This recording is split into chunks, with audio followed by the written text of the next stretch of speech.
Bismillahirrahmanirrahim. Assalamualaikum warahmatullahi wabarakatuh. Alhamdulillahirabbil alamin. Pemirsa, senang sekali saya Rizky Nurul Ilmi kembali hadir menyapa Anda dalam program Catatan Akhir Pekan TV-mu yang setiap pekannya kita membahas dinamika keumatan dan kebangsaan, tentunya dalam perspektif Persyarikatan Muhammadiyah. Pada kesempatan kali ini masih dalam momentum dan suasana Syawal Idul Fitri 1445 Hijriah. Tentunya saya juga mengucapkan selamat berlebaran Idul Fitri dan juga mohon maaf lahir dan batin kepada para pemirsa di rumah. Dan pemirsa, pada kesempatan kali ini kita juga akan membahas mengenai tradisi Syawalan. Tentunya dalam agama Islam banyak sekali hari raya yang memang harus kita juga memiliki tradisi-tradisi khusus gitu dalam melaksanakan dan memanfaatkan hal-hal baik di dalamnya. Nah, pemirsa, dalam kesempatan kali ini kita juga sudah bersama dengan ayahanda kita, Bapak Profesor Dr. Dadang Kahmad MSI, Ketua Pimpinan Pusat Muhammadiyah. Assalamualaikum warahmatullahi wabarakatuh. Waalaikumsalam warahmatullahi wabarakatuh. Masya Allah, Pak Prof, bagaimana kabarnya setelah Idul Fitri ini? Masih dalam momentum Syawalan. Tambah sehat, tambah gembira, tambah sehat, bahagia. Semangat begitu ya Pak Prof, tambah ya, semangat untuk menjadi ke depannya lebih baik lagi. Ya, insya Allah. Baik Pak Prof. Nah, tradisi Syawalan sendiri Pak Prof, kalau dalam agama Islam sendiri itu seperti apa sih Pak Prof? Ya, bismillahirrahmanirrahim. Assalamualaikum warahmatullahi wabarakatuh. Para pemirsa TV-mu yang dirahmati Allah, alhamdulillah kita telah selesai melaksanakan ibadah saum ya 1 bulan lamanya, dan kita sekarang sedang berada dalam suasana Idul Fitri. Walaupun sudah lama, tapi Idul Fitri ini suasana Lebaran itu akan kita terus rayakan sampai nanti di akhir bulan Syawal ini. Bahkan ada yang bulan Zulqaidah juga masih ada ya. Memang di Indonesia ini tradisi bulan Syawal itu sangat luar biasa. Berbagai macam kegiatan, tradisi mereka lakukan sesuai dengan budaya masing-masing. Karena ini ada ekspresi kegembiraan setelah kita melakukan saum ya. Sabda Nabi, li shaimu farhatani, farhatun indal iftar wa farhatun indal liqa'i rabbih.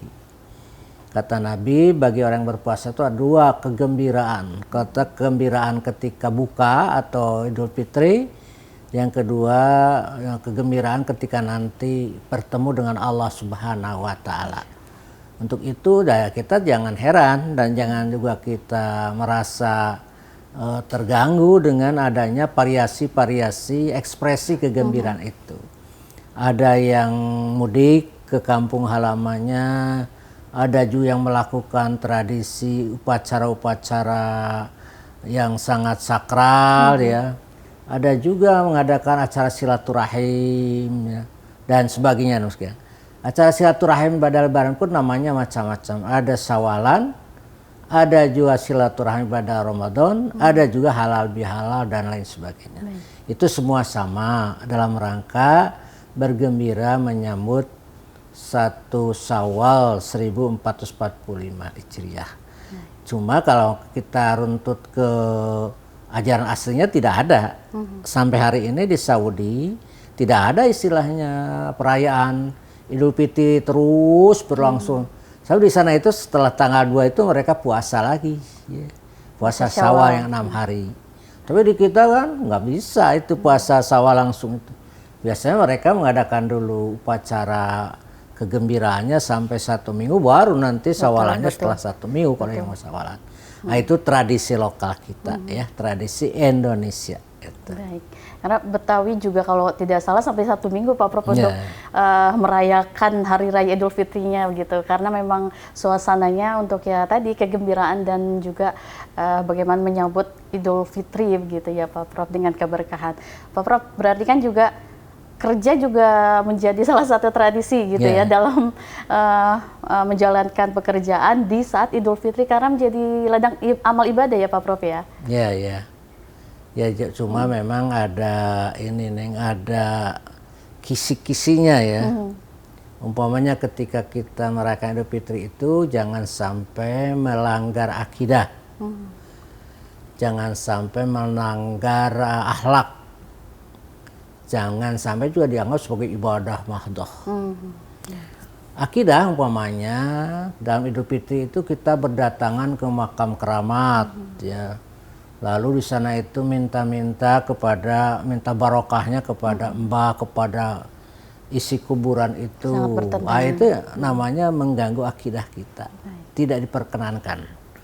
Karena kita ini hanya kepada Allah memohon pertolongan dan kepada Allah yang menyembah.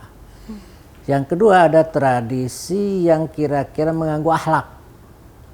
Umpamanya main karbit-karbitan, main petasan, itu lalu mengganggu tetangga sehingga timbul pertengkaran, itu mengganggu akhlak. Apakah ada yang dalam rangka merayakan Idul Fitri itu ada minum-minuman keras gitu. Itu kan mengganggu akhlak. Sehingga berlebihan. Ada tawuran, itu mengganggu akhlak. Sedangkan dianggap ibadah banyak upacara-upacara yang dianggap sebagai ibadah mahdoh. Nah, itu yang tidak diperkenankan. Oleh karena itu asal kita menjaga 3 hal tadi, jangan melanggar akidah, tauhid, jangan dianggap ibadah mahdoh, dan jangan juga kita melanggar tata cara, tata tertib maupun aturan-aturan berhubungan sosial dengan orang lain. Bahkan kita harus menjaga silaturahim supaya silaturahim kita menjadi baik dengan orang lain. Jadi boleh dan justru sangat boleh untuk merayakan Idul Fitri, namun tadi harus ingat 3 hal tadi ya Pak Prof, sehingga juga tidak berlebihan dan tetap memaknai Idul Fitri bulan Syawal sebagai bulan yang penuh berkah begitu ya Pak Prof. Pak Prof, tentunya tadi dalam tradisi Syawalan begitu, apakah juga dalam Al-Quran ada dalil khusus begitu dari agama? Tidak ada dalil khusus. Cuma dalam Quran kan setelah puasa itu la'allakum tattaqun, menjadi orang takwa. Terus dalam itu ada juga surat Insyirah, wa inna ma'al usri yusron, inna ma'al usri yusra. Setelah kesusahan pasti ada kemudahan. Setelah kesusahan ada mudahan. Makanya ketika kita setelah selesai susah payah di bulan puasa Ramadan, sekarang ini kita sedang mendapatkan kemudahan dari Allah, yaitu kegembiraan. Nah, itu akan menjadi hukum sosial. Siapa yang ingin bergembira di hari tua harus mau susah di waktu muda. Gitu. Harus mau berjuang. Nah, orang yang tidak mau susah ya tidak mendapatkan apa-apa. Nah, itu termasuk dalam hubungan kalau kita mencari rentetan dari tradisi Syawalan. Baik Pak Prof. Pak Prof, sangat menarik sekali perbincangan kita terkait tadi tradisi Syawalan. Namun pemirsa tetaplah bersama kami, kita akan jeda terlebih dahulu. Ya, terima kasih pemirsa, Anda masih bersama kami dalam program Catatan Akhir Pekan TVMU dan kita masih membahas mengenai tradisi Syawalan. Tadi Pak Prof juga sudah banyak menyampaikan terkait apa saja sih tradisi-tradisi yang ada di Indonesia, di lingkungan kita dalam menyambut bulan Idul Fitri atau bulan Syawal begitu. Pak Prof, tadi terkait juga dengan banyaknya tradisi yang dilakukan di Indonesia. Nah, kalau kan ada hal yang menarik nih Pak Prof, salah satunya tentang berbagi. Bisa dikatakan tadi THR atau berbagi THR, tunjangan hari raya begitu, ataupun berbagi bingkisan begitu kepada umat beragama begitu, sesama muslim. Itu bagaimana Pak Prof? Saya kira bagus selama itu diniatkan ibadah, diniatkan sedekah. Yang tidak bagus itu jika pemberian itu sebagai sebuah penyogokan, suap. Katakanlah kalau ke pejabat kita ngasihnya hadiah lebaran itu begitu mewah, sedangkan ke orang miskin cukup 2 liter gitu. Seadanya. Nah, itu berarti kan itu tidak berbalik ya. Tidak bagus seperti itu. Maka saya lebih setuju kalau hadiah lebaran itu bersifat bersifat sama aja kepada siapapun juga. Nah, bahkan ke orang kaya tidak usah ngasih kita itu. Justru kalau tujuan kita adalah sebagai ibadah, ya kita perhatikan orang-orang miskin. Karena kita sudah merasakan selama Ramadan itu betapa sakitnya kalau lapar itu. Padahal kita waktu buka itu kan ada makanan. Karena mereka orang-orang miskin di kampung-kampung di mana-mana, mereka merasakan lapar tuh terus menerus. Kan? Bahkan zaman dulu para sahabat tuh ada yang 3 hari tidak makan. Ah itu kan lebih baik kita di samping zakat fitrah, zakat mah juga kita sedekah kepada orang-orang ya, itu. Pak Prof, ya? Itu dengan cara memberi hadiah lebaran. Apakah itu baju baru, apakah itu dalam bentuk bingkisan makanan, apakah itu dalam bentuk hadiah-hadiah yang lain, uang atau apa. Saya kira bagus itu untuk saling berbagi kita di anak. Apalagi tradisi di kampung itu dulu sering memberi makanan. Pakai rantang kalau di daerah Sunda itu. Ya. Betul. Dari tetangga ini ngirim ke tetangga itu kirim ke tetangga itu. Jadi berputar bagus itu. Saling merasakan masakan masing-masing. Berbagi kegembiraan yang ya, mungkin Pak. dalam zaman modern sekarang sudah tidak ada hal itu. Tapi kalau dulu waktu saya kecil itu terasa sekali itu keakraban silaturahim akibat dari saling memberi itu. Saya kira nggak, tapi sekarang itu kan bersifat fungsional ya. Jadi sesuatu kita pemberian itu selalu berharap sekarang itu. Neng Kiki ngasih ke saya itu biasa, supaya Neng Kiki didoakan naik pangkat atau apa. Sangat berlebihan juga Pak Prof kalau untuk seperti itu. Nah, baik Pak Prof, kalau terkait juga tadi Pak Prof menyinggung sedikit kalau tradisi di Mekah, di Arab Saudi begitu, dan juga pada zaman dulu gitu sahabat Nabi begitu. Nah, itu kalau ceritanya begitu, kalau sejarahnya di sana itu seperti apa sih Pak Prof? Tadi saya ngobrol dengan yang baru pulang, itu mereka lebaran di sana. Di antaranya Rektor UHAMK, dia bilang, di sana sepi. Jadi hanya sholat sunat itu sudah selesai. Sepi aja. Tidak ada takbiran malamnya, tidak ada setelahnya orang pergi ke sana, pergi ke sini, enggak, sepi aja. Kayak kita macet-macetan. Paling juga ke rumah mungkin mereka makan roti, kue ataupun apa masakan-masakan rumah. Nah, setelah itu mungkin mereka puasa lagi besoknya. Gitu. Jadi kalau di kita kan namanya juga se-Indonesia ya, sampai macet, wah, miliaran uang, ya, triliunan uang dikeluarkan untuk mudik, Masya Allah.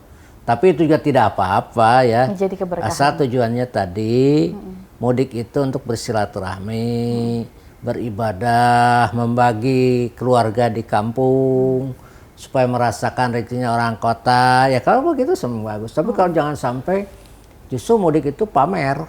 Loh, kok aku lah berhasil di kota ini. Nggak tahu dapat apa ya. Kalau orang Sunda nganyuk ya, nggak tahu dapat nyicil atau apa, kan udah dapat mobil baru, pakaian baru dengan kemewahan. Walaupun pulangnya ke sini susah lagi, tapi mereka itu seperti itu, ya. Bahkan ada ngambil kredit, datang ke sini diambil leasing nggak apa-apa, dah sudah selesai lebarannya itu. Itu seperti itu, jangan memaksakan ya. Kita itu kalau punya pulang, kalau tidak itu tidak disyariatkan. Yang disyariatkan itu silaturahimnya kan bisa sekarang itu melalui video on call, ya, video telepon. Nanti pulang setelah suasana reda, umpamanya sudah tidak lagi ongkos mahal, kita pulang. Baru pulang. Tapi kan tradisi di sini tuh sepertinya wajib itu mudik itu, dan orang tua di kampung mengharapkan datang memang. Sehingga anak-anak di kota itu berusaha lah untuk pulang. Saya kira ini tradisi bagus, tapi dikemas dengan demikian rupa sehingga menyusahkan orang. Banyak yang meninggal sampai berapa? 12 orang karena di kilometer 58. Di tol mana lagi bus masuk jurang, kan wah tragedi lebaran tuh luar biasa. Malah tidak enak didengarnya ya Pak Prof. Baik, Pak Prof, terkait juga tradisi ini kan menjadi esensi silaturahmi. Ini kan juga menjadi hari raya Idul Fitri dan hari raya Muslim begitu. Namun kan setelahnya ada tradisi bersilaturahmi, misalnya open house begitu kalau bahasanya di zaman sekarang. Nah, untuk para pejabat sendiri misalnya, bahkan mungkin Pak Prof juga menerima begitu silaturahmi dari agama lain, itu bagaimana Pak Prof? Ya nggak Kalau dalam apa-apa, agama Islam. hablum minanas kan, menghubungkan diri dengan manusia. Jadi tidak hanya dengan sama muslim, kan tugasnya itu hablum minallah, hablum minanas, berhubungan dengan Allah dengan manusia. Terus Nabi juga bicara wa khaliqin nas bihulukin hasanin, gaulilah dengan manusia dengan akhlak yang baik. Nggak apa-apa, saya juga waktu begitu lebaran hari pertama hari kedua bisa membuka rumah. Teman-teman yang beragama lain datang ke rumah, ngobrol, mereka kita saling menghubungkan kita ya, sehingga akrab itu tidak dilarang oleh Islam itu. Ada kita toleransi, tidak dilarang untuk berbuat baik dengan sesama manusia. Yang jangan itu kita saling bertengkar, saling menjelekkan dengan sesama manusia.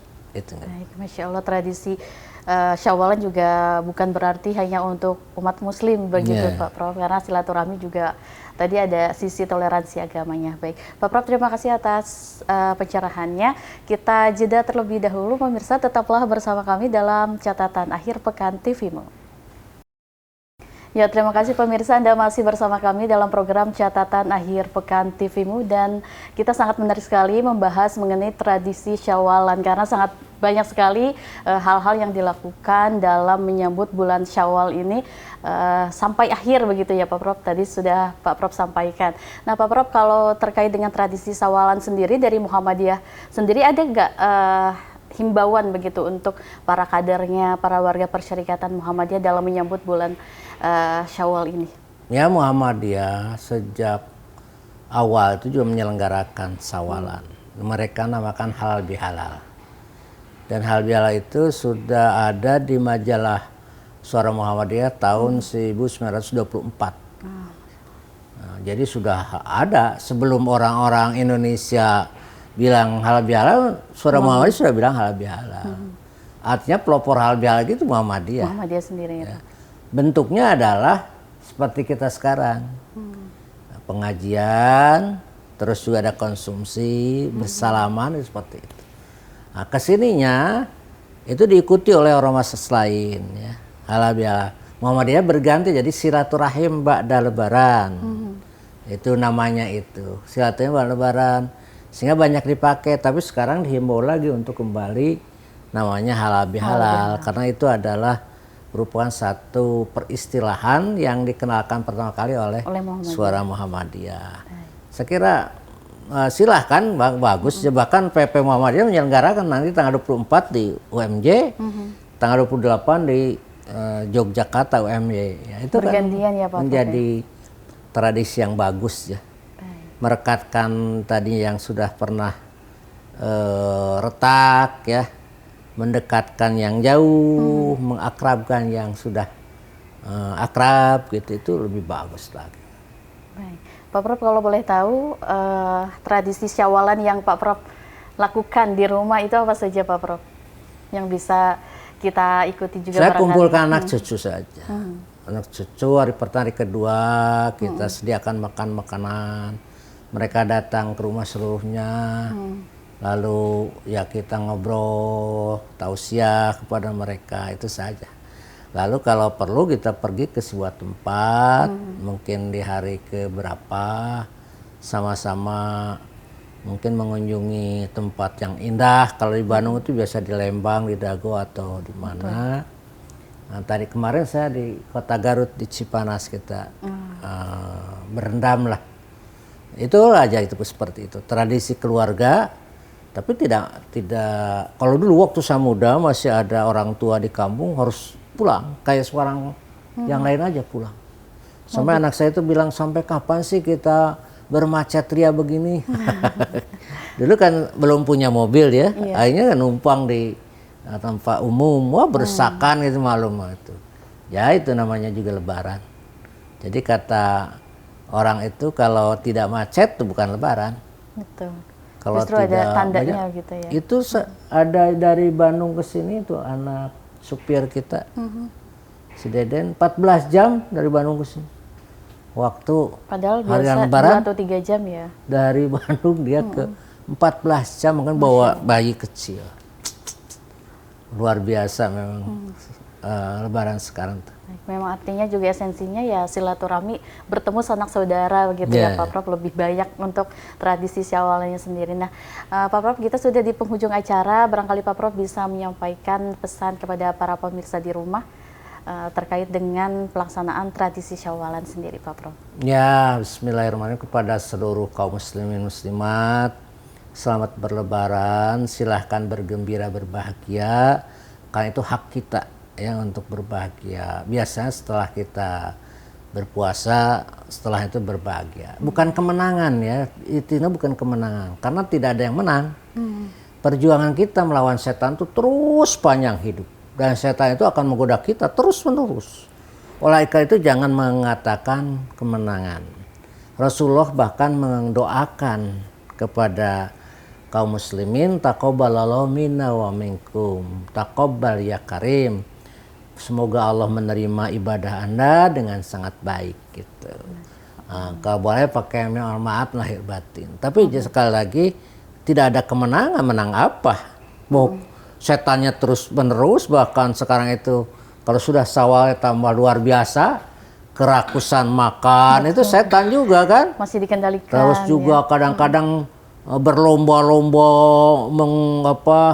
menyupir sehingga orang lain itu tidak bisa jalan karena dia terhalang, macam-macam. Dan kalau kita tidak bisa memerangi, dan setan itu biasanya akan menggoda manusia dengan cara hebat, mulai dari yang paling tinggi sampai pada yang rendah.